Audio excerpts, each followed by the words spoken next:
Hi, my name is Ryan Freeman. Welcome to my life. Welcome to this channel and another book review, this time of Thomas Mann's famous first epic novel, The Buddenbrooks. Not his very first writing, but his first major work. Completed in 1901, Thomas Mann was a tender age of 26, and he displays a depth of feeling and understanding of the human soul in all its various guises that truly impressed me. Now, I will not lie to you, it is 591 pages.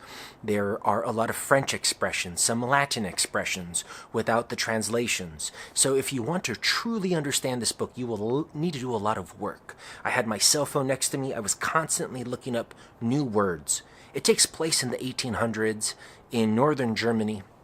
It spans multi-generations of the family that has the name in the title, Buddenbrooks.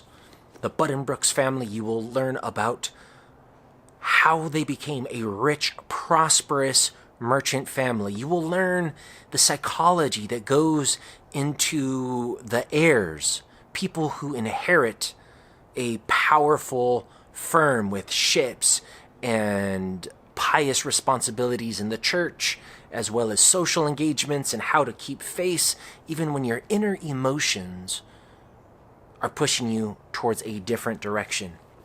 There are sibling rivalries. There are social rivalries. There are divorces, marriages, births, deaths. Many things take place because it spans from maybe the early 1800s towards the latter half of that century. I learned a lot of German words, many words relating to the lifestyle in that geographic area. Now, I should mention, Thomas Mann, the author, is from the city of Lübeck, which is where this story takes place. And the reason it's so lively, the reason you really feel that you're a part of this merchant rich family and that you really are in Germany is because it's from his own knowledge. He's not someone who researched what that era was like and wrote about it. No, he's writing about his life. He came from a prosperous merchant family. His father was a politician, was elected mayor twice. So you have an authentic experience translated into this novel. I don't know if any of these characters were based on people in his family. I would imagine that they were, but I don't know that. But also, Thomas Mann is a Nobel Prize winner, won the Nobel Prize. He's no longer with us. And so he's a master, he's a genius. And at the age of 26, to be able to write this novel, 591 pages, that really brings you into the merchant family, that really makes you feel that you understand what life was like in Germany at that time. To know what happens in a daughter's heart when she's contrasted between following the advice of her father or following her young, romantic, feminine longings. A lot of decisions, life decisions that we all make. Some of us choose to go a practical route when our heart wants us to go another route. What happens when we do that? What happens when we disobey our family? It's a different era, obviously, but I believe that there are many takeaways and similarities that you can gather from this novel. The Buddenbrooks was a delight to read. One thing I really cherished about it was the fact that it wasn't skewering me with sort of lurid scenes. Everything was just like normal life. But it was done in a way that was enchanting. I fell in love even with the simple descriptions of the decor, of the places they were at, the food. In one of the first scenes, they eat a pudding that had macaroons with raspberries and ladyfingers and custard, and it's just like, who Who eats like that?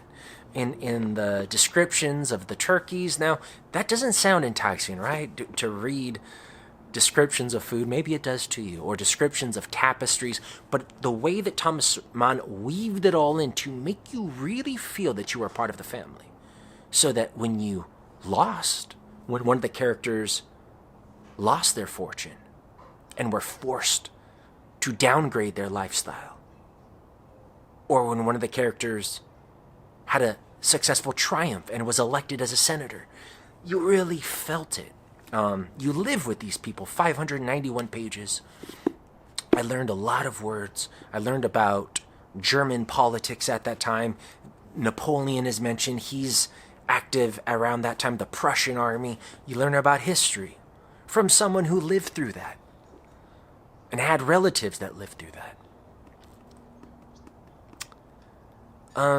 I can't say enough about the Buddenbrooks. I don't necessarily recommend it for everyone. I do believe you need a good amount of patience and a desire. It's a sort of a, it's not the type of novel like a Da Vinci Code where you're going to be, you know, unraveling major mysteries on every page. But it's one where it sinks into you and seeps into you, and you love to see what's going to happen to each character's development. And you will be delighted, you will laugh, you will cry, but nothing is shoved in your face in a bad way. It's all done very tastefully. Like I said, Thomas Mann was a Nobel Prize winner in literature. He was a genius. To even be able to write, like, I think back to when I was 26 years old. I knew nothing about life. To be able to write about multi-generations and get inside these characters and bring them to life, both their fears, their desires, their aspirations, and you see the whole gamut of life, not just families and eating and religion and death, but you see also shady business, and you understand what it's like to be a businessman. You see corruption, you see politics, you see it all. The Buddenbrooks was a fantastic novel. I won't spoil it for you. I think you will find many characters in there that you'll be able to identify with, or be able to identify people in your family and friends. And one of the big themes is accepting who you are, your nature, versus not accepting who you are. Because these characters have, because they come from such a wealthy, influential family, they have to make choices. You know, not just because my father was a successful oil tycoon. What happens if I'm born with a soul that wants to dance on Broadway, but my father doesn't want me to? Right? That's a classic story. But I think Thomas Mann does it extraordinarily well. And it's not cliche. Not cliche at all. There's nuances and subtleties that made it an absolute gem. Highly recommend it. Highly recommend it. I learned a lot and reflect upon, now I have a daughter, and reflect upon some of the choices that the fathers in this novel made, and what mistakes I don't want to make with my daughter. So I highly recommend Thomas Mann's The Buddenbrooks. Written in 1901 by a Nobel Prize winner, Thomas Mann. Pick it up if it sounds interesting to you. If not, wait for the next book review. My name's Ryan Freeman. I'll see you soon. Bye.